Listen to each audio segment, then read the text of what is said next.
আধুনিক যুগের কারবালা হলো ফিলিস্তিন। তারা ফিলিস্তিনকে যে গণহত্যা চালিয়েছিল সেটি যাতে আরো নিরন্তরভাবে আরো ভালোভাবে চালাতে পারে ধ্বংসযজ্ঞটা, সেজন্য তারা ইরানে হামলা চালিয়ে আমাদের সবার চোখ ইরানের দিকে নিয়ে গিয়েছিল। আপনি যদি মানবাধিকারের জন্য কাজ করেন তাহলে গাজায় মানবাধিকার কমিশন খুলেন। ফিলিস্তিনের কে যারা সবচেয়ে বেশি সহযোগিতা করেছে সেই ইরানের উপরে কি বর্বরতম হামলা চালিয়েছিল ইহুদি রাষ্ট্র ইসরায়েল ও তার দূষর ও অভিভাবক আমেরিকা। এরপরে দেখেছি তারা যুদ্ধে পরাজিত হয়ে ইরানের কাছে পরাজিত হয়ে তারা যুদ্ধবিরতিতে এসেছে, কিন্তু তারপরও ফিলিস্তিনে সেই হত্যাকাণ্ড বর্বর হত্যাকাণ্ড তারা থামাননি।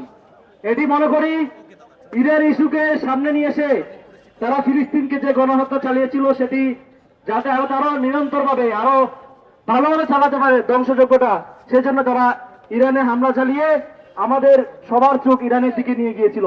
দেখছি কি আমরা ফিলিস্তিনকে 70 বছর ধরে আরাকান কাশ্মীর এখানে কাদেরকে নিধন করা হচ্ছে, সেখানে নিধন করা হয়েছে আমার ভাই ও বোনদেরকে, মুসলিমদেরকে।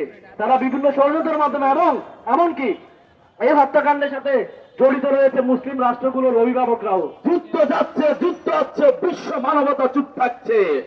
যেখানে শক্তি সেখানে বিশ্ব মানবতা দাঁড়াচ্ছে। ফিলিস্তিন মুক্তি না হওয়া পর্যন্ত আমাদের আন্দোলন সংগ্রাম চলবে। ইসরায়েল মুর্দাবাদ, ইসরায়েলের ধ্বংস না হওয়া পর্যন্ত আমাদের গর্জন, আমাদের তর্জন, আমাদের অস্ত্র উত্থাপন হবে হবে হবে ইনশাল্লাহ।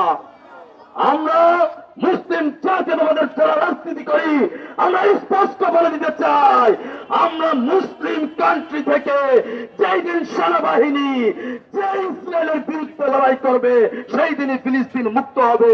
এর ব্যতীত মুসলমানদের মুক্তি নেই, মুক্তি নেই, মুক্তি নেই। কারবালার প্রান্ত থেকে মুসলমানদের রক্ত ধরা শুরু, এই রক্ত শেষ হচ্ছে না।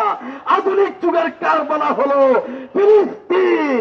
আপনি যদি মানবাধিকারের জন্য কাজ করেন তাহলে গাজায় মানবাধিকার কমিশন খুলেন।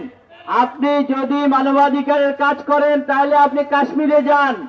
আপনি যদি মানবাধিকারের কাজ করতে হয় তাহলে আরাকানে যান, সেখানে দেখেন মুসলমানদের উৎখাত করে কিভাবে তার ভিটে মাটি গুড়িয়ে দিয়েছে। RICL TMX, যুগের পর যুগ স্থাপনা থাকে মজবুত। বাংলাদেশে কোনো মানবাধিকার লঙ্ঘন হচ্ছে না। বাংলাদেশে জাতিসংঘের মানবাধিকার অফিস খোলার প্রয়োজন নাই। আমরা একজন LGBT সমকামীকে জাতিসংঘের দূত হিসেবে বাংলাদেশে চাই না, চাই না, চাই না।